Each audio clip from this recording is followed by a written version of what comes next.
Oh, Luis, lo has hecho de nuevo. El pueblo te amará. Damas y caballeros, niñas y niños, gallinas y gallinos, debido a la falta de alimento que sufrimos, he venido con una solución. El día 7 de cada mes, entre todos cocinaremos pastelitos, que luego guardaré en una de mis 36 cocinas. Y de esta forma, ya no tendrán que preocuparse por mí, por su rey, ya que tendré provisiones por si se llega a terminar el alimento de este reino. ¡Sacre bleu!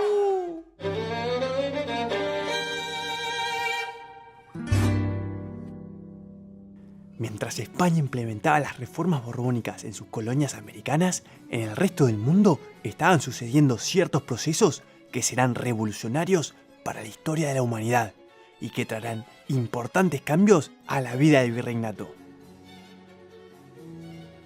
Vamos a alejarnos un poquitito de América para investigar qué es lo que estaba pasando.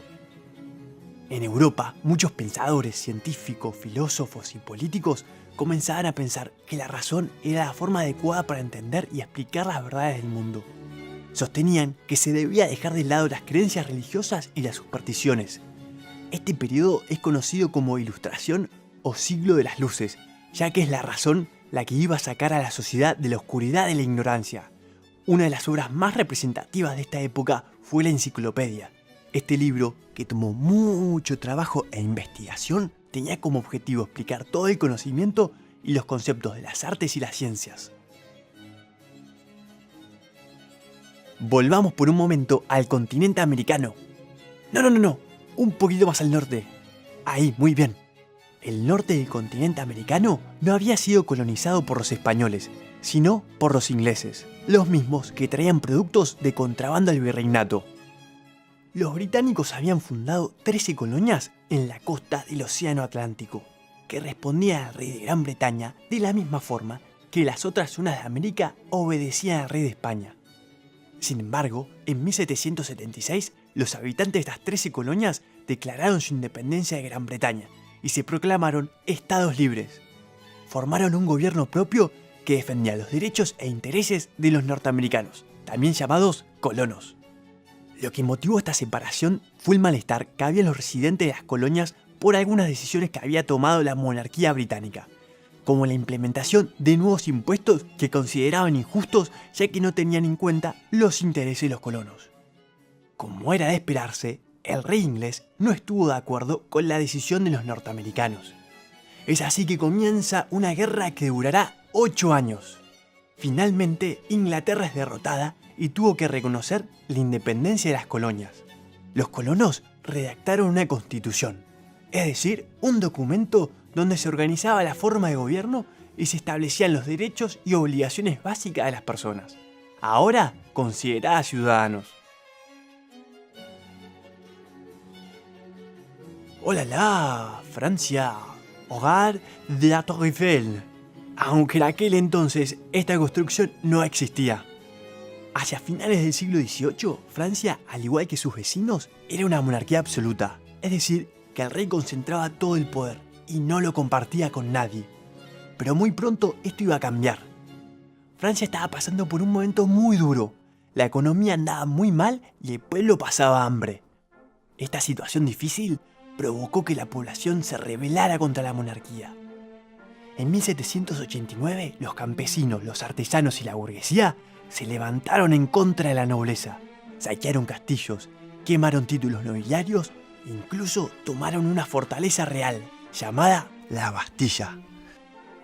Ese mismo año, los franceses declararon los derechos del hombre y el ciudadano. Su lema era libertad, igualdad y fraternidad. Libertad ante el Estado, igualdad ante la ley y fraternidad entre todo el pueblo que conformaba una nueva nación. Al igual que las 13 colonias en Norteamérica, se dictó una constitución que limitaba el poder de la corona. Esto no le gustó mucho al rey francés de aquel momento, llamado Luis XVI, quien decidió exiliarse a otro reino.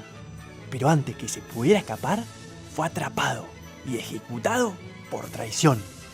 Esto sentó un antecedente.